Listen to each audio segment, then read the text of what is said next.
इरादे रोज बनते हैं और टूट जाते हैं। अक्कलकोट वही आते हैं जिन्हें हम बुलाते हैं। गौरी बाळा, हा मार्ग नाही ग। आम्ही किती वेळा सांगितलं तुम्हाला, पण तुमच्या लक्षात कसं येत नाही? अगं, समस्यांनी जेव्हा चारही बाजूंनी तुम्हाला घेरलेलं असतं आणि आशेचा किरण दिसत नसतो, तेव्हा लगेच निराश नाही व्हायचं बाळा। तुम्हाला दुःख झालं की मन भरून रडून घ्यायचं। त्यांना काय होईल? मन हलकं होईल आणि तुम्हाला उदास वाटणं कमी होईल। मन हलकं झालं आणि चित्त शांत झालं की मार्ग आपोआप सापडेल।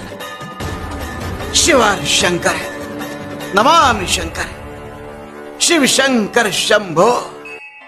आईच्या पश्चातापाचे अश्रू आणि मनापासून दिलेले आशीर्वाद यात खूप ताकद असते। शिव शंकर शंभो। नको नकोस, मी तुझ्या पाठीशी आहे।